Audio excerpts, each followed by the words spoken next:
This next performer coming to the stage is a staple here at Moonlighting SF.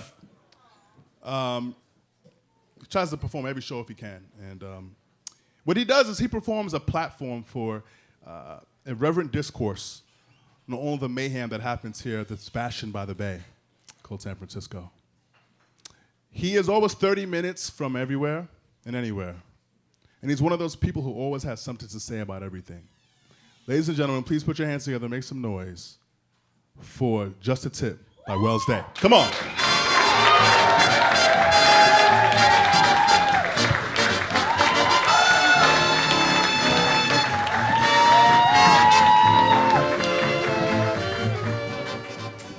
Good evening, everyone. Good evening. I think this might be the most attractive audience I've ever had the pleasure of giving just the tip to. Twice. Never full insertion. No. So let us begin, shall we? Ladies and gentlemen, I must tell you that you and we are coming to the end of National Masturbation Month. Yes, put your hands up in the air where I can see them, please. I need your undivided attention for at least 1 minute. Thank you, sir. There will be plenty of time after the show to jack and jill it. I know there's some ladies here as well. Now, did you know that National Masturbation Month started here in San Francisco in, 1995?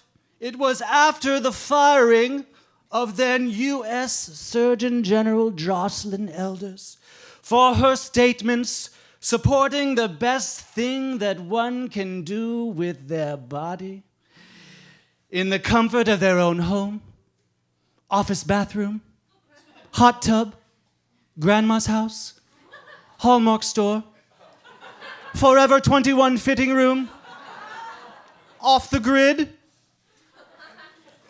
or a room full of strangers. Yes, are you all with me? I'll do it. A response from Good Vibrations, yes, on the absurdity of the mid-90s mentality on the pleasure principle. That is the principle of pleasure. And a way to keep the focus on the unjust firing and finally bring the discussion of cleaning your rifle, getting lost in the deep end, and fisting your mister into the mainstream. Thank you, Jocelyn. Leave it to San Francisco institution to debunk the ridiculous sham of heady palms and blindness as side effects. We all know what the true side effects are, don't we? Boredom relief and falling asleep. Yes. Now, what better way to put this call into action than a masturbate-a-thon? Established in 1999 by Good Vibrations, it has helped further awareness and raise money for charities with a sex-positive focus. My kind of charity. Yes, San Francisco, of course, holds 2 titles firmly in its grip, edging out cities like Toronto, Boston, and Madison, Wisconsin. For duration and distance. Now, would you like to know? I'm going to do this in my best ringside voice. So, ladies and gentlemen, the 2010 record holder for longest time spent masturbating, drum roll please, is Masanobu Sato, who pleasured himself for 9 hours and 58 minutes.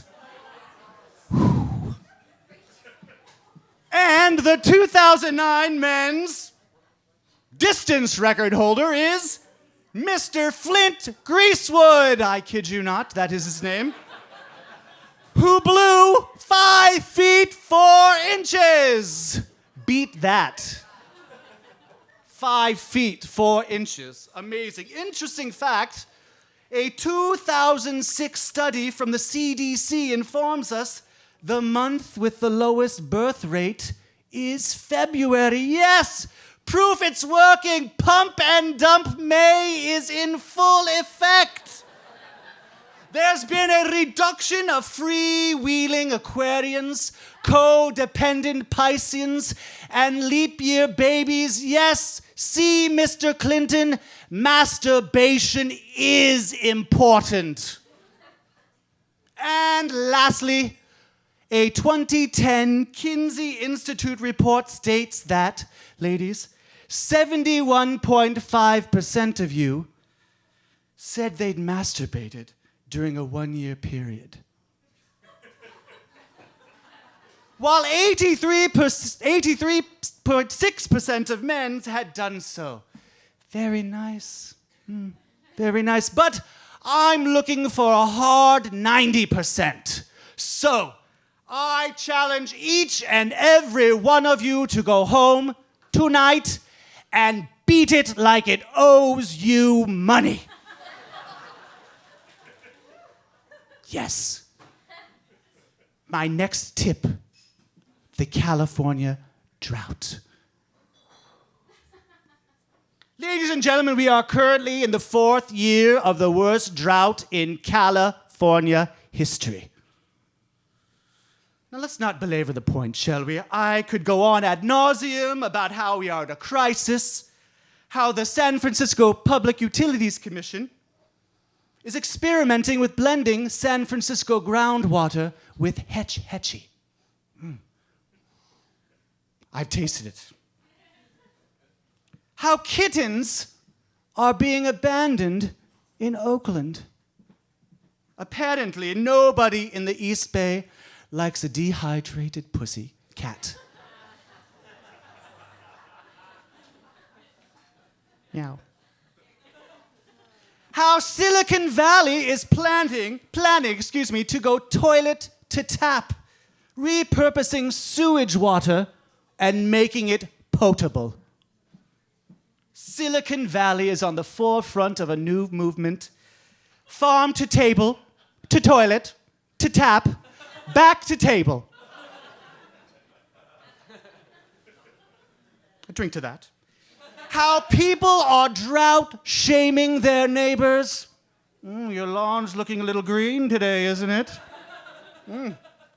How there are some young children in California who have never seen rain. WTF. And how, listen everybody, the avocado farms are running dry. What will we do without guacamole? How will we live? But none of that really matters. No, listen, this is what matters. June 1st, 4 days from now, unprecedented water restrictions for urbanites will go into effect with a mandatory reduction of 25%. What does that mean for you? 3 more days to beat off in your hot tub. That's what. Yes. 3 more days. And so, I must leave you because I know you want to go home and take care of business. But before I leave, I'd like to leave you with a quote from H.L. Mencken, famed American journalist, satirist, cultural critic, and scholar of American English on what drew him to San Francisco. What fetched me instantly, and thousands of other newcomers just like me, was the subtle but unmistakable sense of escape from the United States. And that is just the tip.